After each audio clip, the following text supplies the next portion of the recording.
What's going on, people? Welcome to Absolute Football. Is the time up for Erik?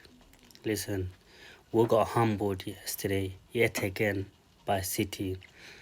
If you don't laugh, then you will cry. It is what it is. Anyway, let's get into it. Erik's post-match comments. It's, it's bizarre. Every post-match comments that he comes out with, it's like a positive outcome to the game. Again, he said, word for word, he goes, I think it was a good performance overall. What do you guys think? Yo, that was park the bus and hit them on the counter kind of performance. You know what I'm saying?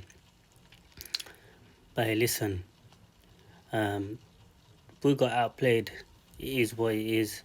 I did say that that I will that, that I'm gonna get into a full analysis of the game.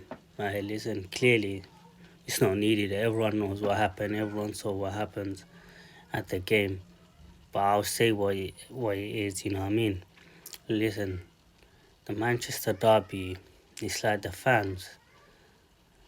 It's like the hope and the hopeless. You know what I mean? What did we expect? You know, to get at the game? Nothing, to be honest. We thought we would expect the unexpected, but listen, the game planned out how it is, how it was. We got murdered, we got slaughtered, whatever you want to say. Let's just talk about the lineup. Listen, Ten Hag set up. I think it was the correct way. There's nothing more he could have done with that lineup or the selection. But that's not my issue. Look, the underlying issue I have with Erik is in-game management, or shall I say, the wrong substitution, the making little or no changes to the formation, and the lack of tactical awareness, especially in game when the other team make little tweaks here and there. Erik doesn't notice it. Listen, that's not just to do with yesterday's game with City. That's noticeable in every single game, week in, week out. It's just frustrating. Us fans can see it. Why can't Erik see it? And that's not just me referencing to the derby game. These sort of issues have been going on throughout the whole season. Let's just delve into the game. I don't think he could have done much more with the defense, with the injuries and whatnot. Listen, the back four did what they're supposed to do. They kept us in the game as long as they can, and Varane being the outstanding performer at the back four, I think he had a great game. It was between him and Onana.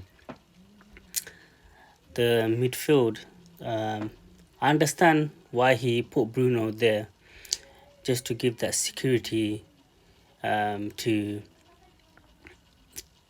Dalot, and I think it worked to some extent. It worked, but it just took away our main threat, Bruno's passing ability, through balls and whatnot. He just had to work hard, be resolute, help out at the back, run up and down. He did what he did, and there's not much more he could have done in that game, to be honest. Listen, let's get into the substitution by Erik ten Hag. Like I said before, his in-game management is shambles. He does not understand what sort of changes we need in the game. He could have easily taken off Garnacho, but on Anthony. That would have been more of a balanced lineup, in my opinion. But instead, he takes off Rashford our striker, yes, he looked a bit tired, but we needed someone up there who can at least hold the ball or run in behind and whatnot. When he took Rashford off, I was like puzzled. I was thinking like, what is he doing? We've got no one up front, no one to do all the chasing or running in behind, holding the ball or whatnot. It just looked like Erik just wanted to hold on to the game and not get beaten. I think that was a big mistake, and that cost us the game.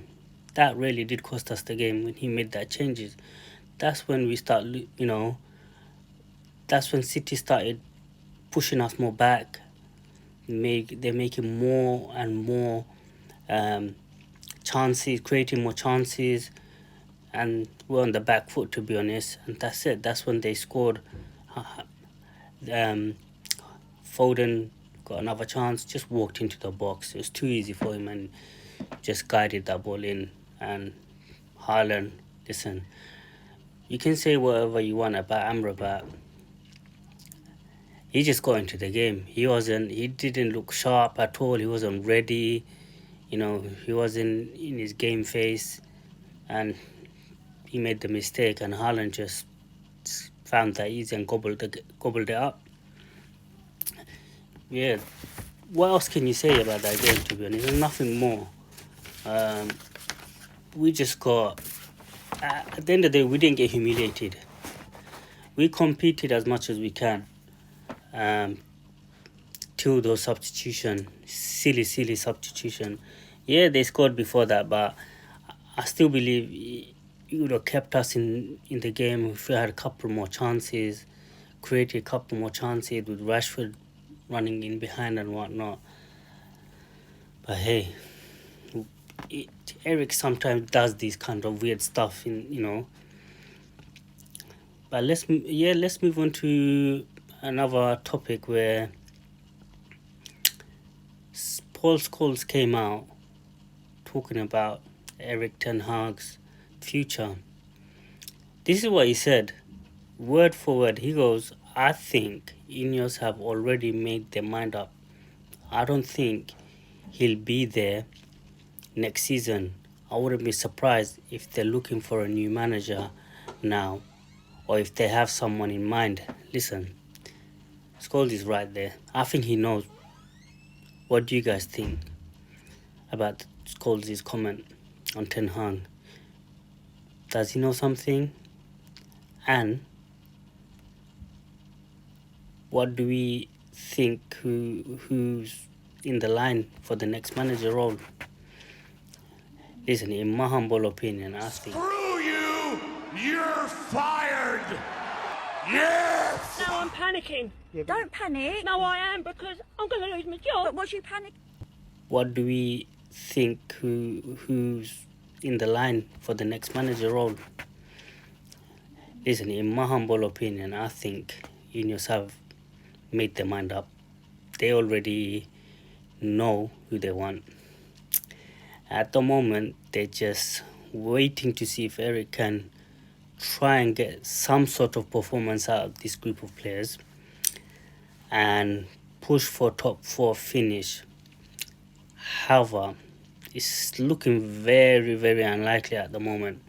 And with these results not going the way it's expected for Erik, I think he'll be gone before the summer, before May.